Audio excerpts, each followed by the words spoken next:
welcome to Breathe California TV. My name is Terry Trumbull. I'm a volunteer that hosts this show each week. We're running at a new time now, 8:30 on Thursday nights. Tell everybody else about the change, since you're one of the few insiders to know what we're up to. Breathe California is the lung health organization for the state of California. Last year, our chapter helped 150,000 people just here in Santa Clara County with breathing difficulties. Most of my shows are about preventing lung damage, and that's what we're doing today. Most of you are not probably aware that air pollution is the biggest cause of damage to your lungs, but the worst thing that anybody can do to affect their health and their lungs is to smoke. So Gabrielle Antolovich and I are going to be talking in about 30 seconds about smoking and smoking cessation and other issues related to it. See you then. The nice thing about Better Breathers Club is we go in and there's other people sitting around with oxygen. It's almost a relief that everybody looks the same in the room. It's a funny thing to say, but it's a good feeling. Breathe California means having resources available to us that will help guide us and make our lives easier. Welcome back. This is Breathe California TV. My name is Terry Trumbull. Besides hosting this show, I'm the head of our program as a volunteer. We call it the Environmental Health Committee, but what it really means is to reduce smoking and its impact on people and to reduce air pollution. And that first area, smoking cessation, we've lucked out and we've got an expert on it, Gabrielle Antolovich. Is that all true?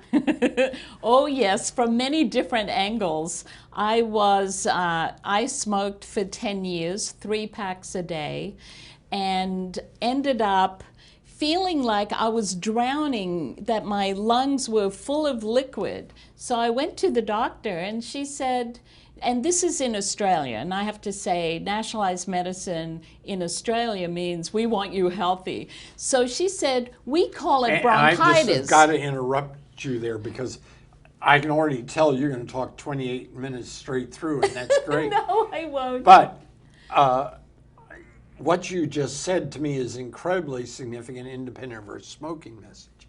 In this country, all we do is focus on helping people after they're sick. The ad you saw, the 150,000 people, they get breathing difficulty, but there doesn't seem to be any emphasis on preventing things. So, oh, I know. If you were smart, you go back to Australia where we'll take better care of Well, you know, this was in 1975 when we didn't know that cigarette smoking will kill you.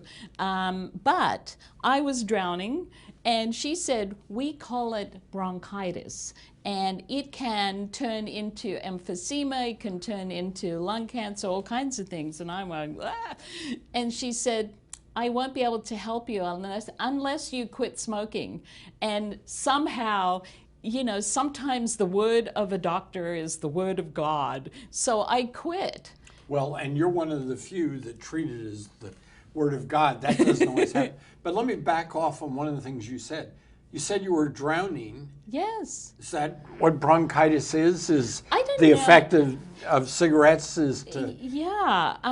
To be honest, I don't know what bronchitis is, but I was coughing up phlegm. I felt like I couldn't breathe because it felt like half my lungs were full of liquid.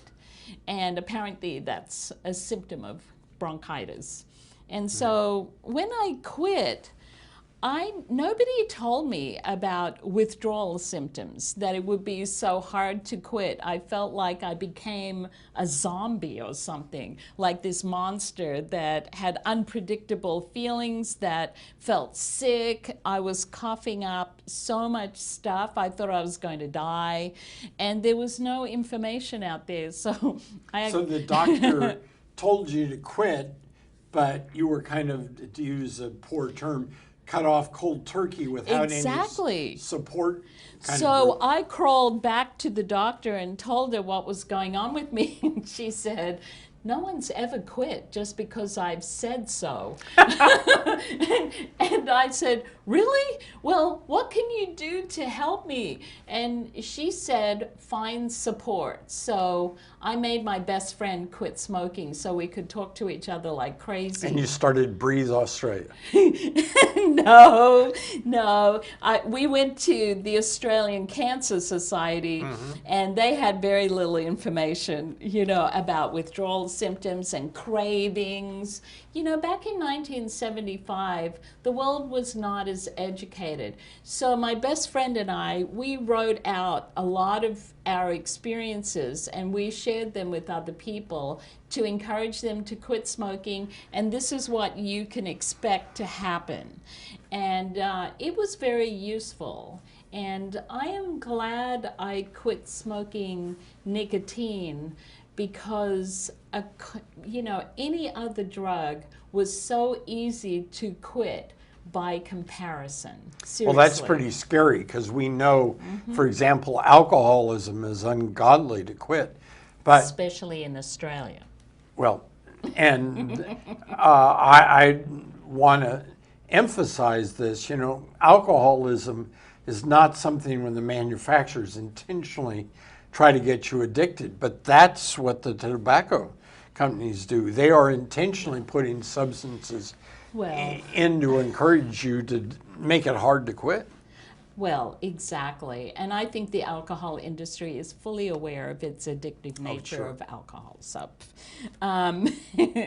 but yes, I do believe that in 1975, the tobacco industry already knew that it was an addictive substance, and they got away with pushing it, especially onto young people. I started because there were free samples given out. Nobody had a consciousness about smoking. They knew it was bad for teenage girls to smoke, but nobody stopped anything. There was nothing out there that was preventative or comprehensive for anyone to understand.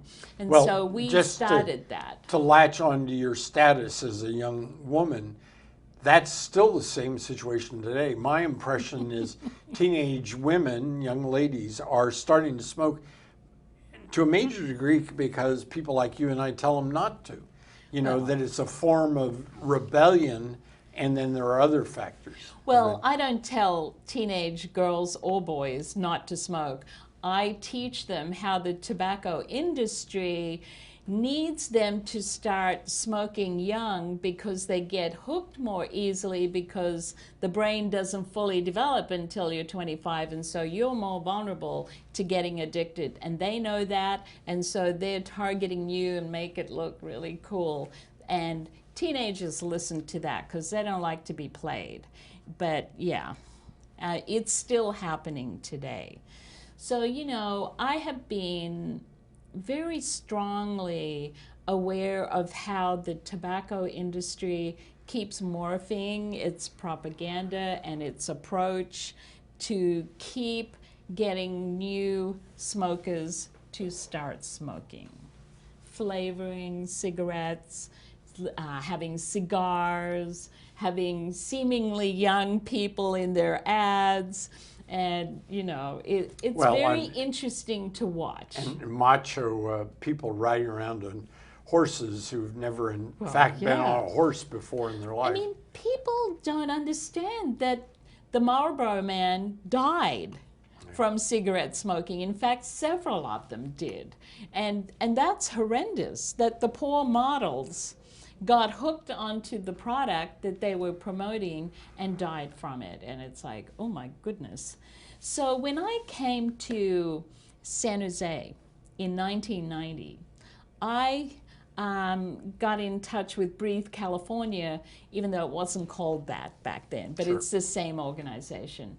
I was working inside the jail at Elmwood Correctional Facility as a substance use educator. And what happened is inmates sued the county for secondhand smoke, and they won the lawsuit. So I was asked to get trained by Breathe California to do quit smoking classes inside the jail. Oh, that's absolutely wonderful. I know. So it's an aside. How'd they even get cigarettes? Was it Well, where I can tell you, their friends were throwing cartons of cigarettes over the walls. They were begging so them it wasn't from the county providing them or No, something? Yeah. no.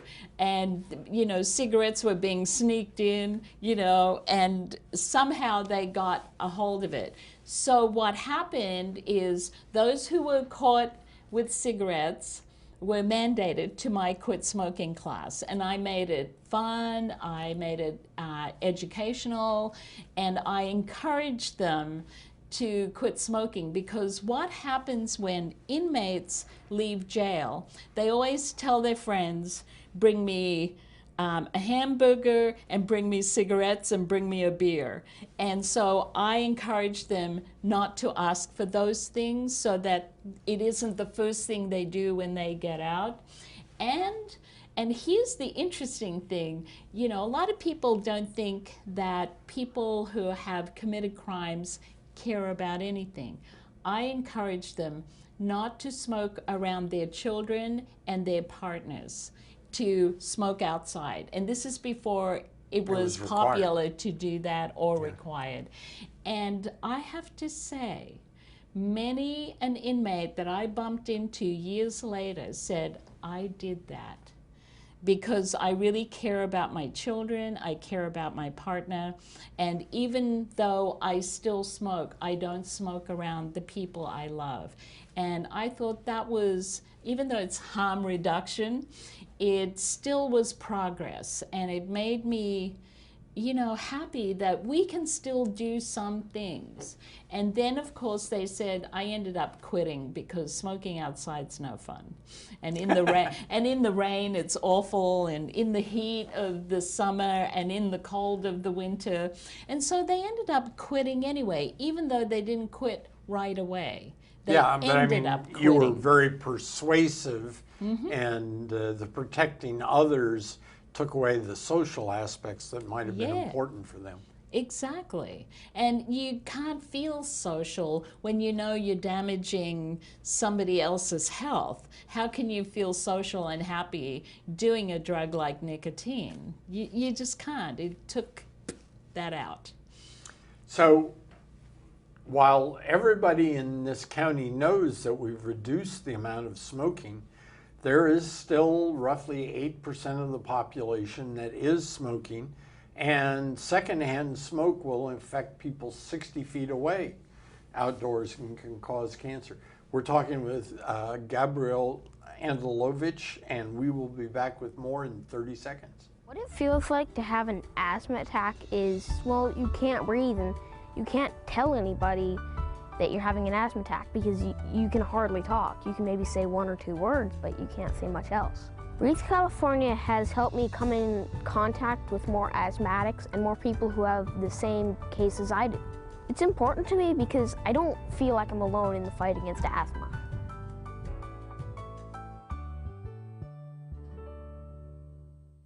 Welcome back. My name is Terry Trumbull. I'm talking with Gabrielle Antolovich about cigarette use, but we've talked about alcohol and tobacco. Are there other substances that present problems? There's an interesting chemical interaction between alcohol and nicotine that both the alcohol and the tobacco industry know and understand and have researched. And chemically what happens is when you drink, you smoke more. When you smoke, you drink more.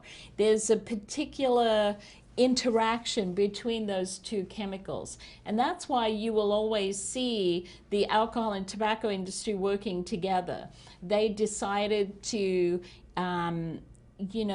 fight together to stop the no smoking in bar law that happened in 1997 in California. The alcohol industry worked together with the tobacco industry to try and stop it because they knew they need each other to enhance each other. So that's an interesting piece of information that people need to know. And certainly related to that is probably you and I, and know this, but most of our audience doesn't, you would be hard pressed to find anybody that went into a bar in a movie or on television before 1990 that wasn't smoking and drinking. Yes. Drinking alcohol. Absolutely. But that's part of the reason why. And also, you know, as the quit smoking movement, and Breathe California has been a leader in that, has reduced the number of people who have quit smoking, the percentage of people who are still very heavy smokers are people who are substance users. You know, whether it's methamphetamine, heroin, you know, it doesn't really matter, alcohol. It seems that group of people are very heavy smokers, and also those with mental health issues. And these are the populations that the quit smoking movement has rarely targeted, because there's this myth that it's helpful or you can't do anything about it. There's a whole culture where it's okay, you know, you don't tread on, you know, another arena. But that's where the heaviest smokers are right now, and that's where the concentration is beginning to really happen. Well, off air, you and I agreed that we get back together if the initiative goes on the ballot that will legalize marijuana. But I think we can't talk about this subject and skip that one kind of substance. Where does marijuana fit into all? Do people that are cigarette smokers have more or less use of marijuana? Well, it's a complicated issue because now we have the e-cigarette issue as well. And I've been working with Breathe California and the County Tobacco Collaborative to include e-cigarettes in the no smoking laws. But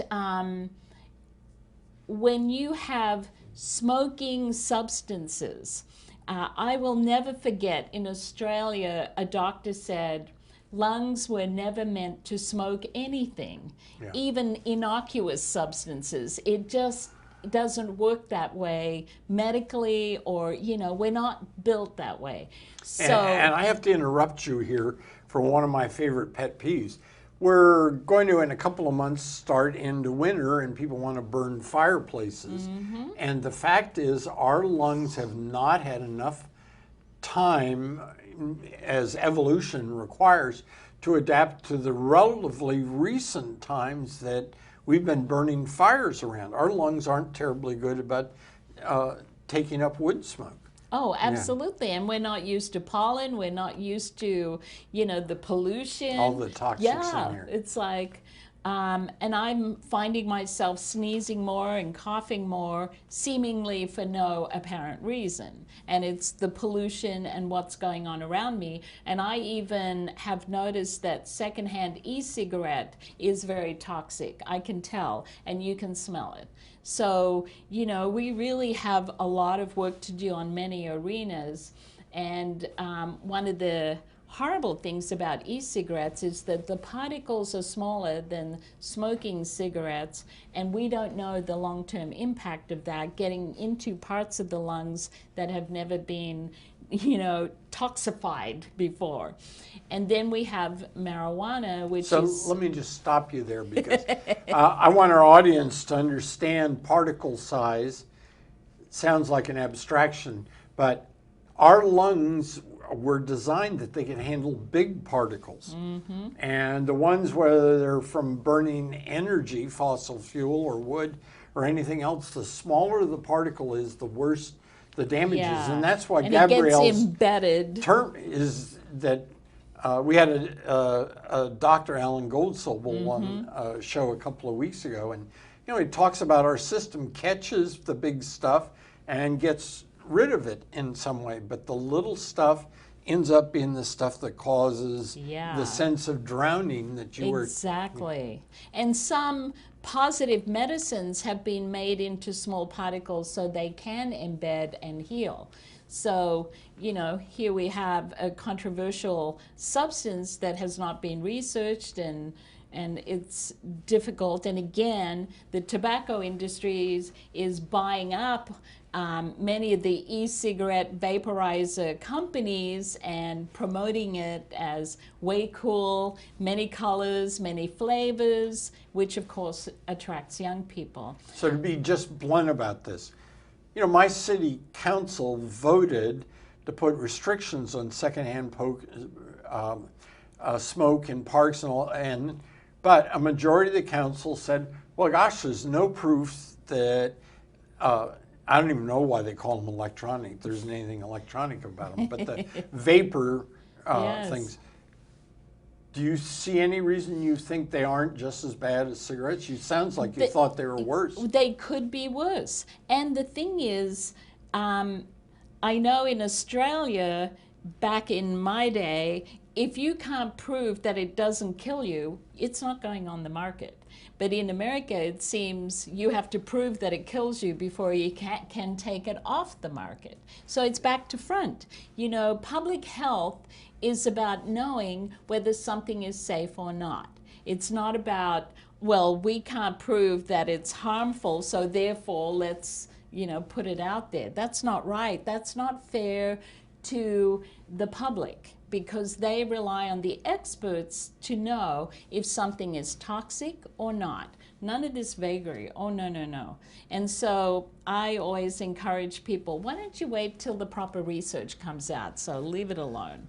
So we started out this segment, the second half, talking about other substances. Is there any connection between cigarette use and drugs that are illegal? You know, you mentioned methamphetamine. Yes. Well, nicotine is a form of amphetamine. It's a speed, and so works together with any other speed like methamphetamine and cocaine, and you know, they all enhance each other. And it's interesting, a lot of heroin addicted people smoke too, because it too is a substance. And there's a lot of people that like uppers and downers. They're not pure downer drugs or upper drug people. And so, you know, coffee drinkers tend to, well, coffee is also an amphetamine, and so smoking and coffee go together quite often. So you might be young enough to remember this, but again, I'm violation our agreement to wait and talk about this marijuana law. But it was, in the hindsight, so hilarious. We had what I'll loosely call reefer madness. After World War II through about 1970, they were running ads, and our crime stories were filled with, you know, somebody smoked marijuana and that caused them to do terrible things, or it was just a precursor to the really bad stuff like cocaine and heroin.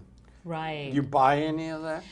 Well, what I believe is that drug education can't use fear tactics or emotion. You know, I have always taken the tactic that the drug is not bad, the drug user is not bad. Here is what happens to people when they use substances, and here's where some of the research is. Seek out the research and also know yourself. There are some people like myself that were easily addicted to substances, and other people are not as easily addicted. So don't get into the emotion that, well, I'm not using cocaine, what's wrong with you that you are? Don't go down that road, because the propaganda, you know, like reefer madness was to scare people. And of course, it doesn't scare people. It made people laugh at it. Yeah. You know, it's ridiculous. So that's not what good drug education is. It needs to tell the truth. It needs to throw the research on the table. And if there is no research, then be careful. Don't think about using something where there's no information about it, because there was no information about tobacco and nicotine, and look what we discovered. It didn't kill you overnight. You don't overdose like a heroin addicted person. It takes you 20 years to kill you. We now know that because we have the research and we understand it and respect it. So there are new drugs on the market, and marijuana is a new drug because back in my day in the 60s, it was 1 to 4% THC level. Now you can get it over 30% THC level, and we don't know what long-term marijuana use at that level of THC will do to a person. So let me interrupt you here because we're getting short on time. But I would urge our audience to read a book called The Botany of Desire, which talks about what Gabrielle just did. Is marijuana as a wild plant has been not genetically modified, but it's been chosen to jack up the level of THC, which is a component that latches into a certain area of the brain. So research from 50 years ago may not play. So that said, we've got about a minute left. You probably can give me 3 or 4 sentences of what you want the audience to know from our conversation.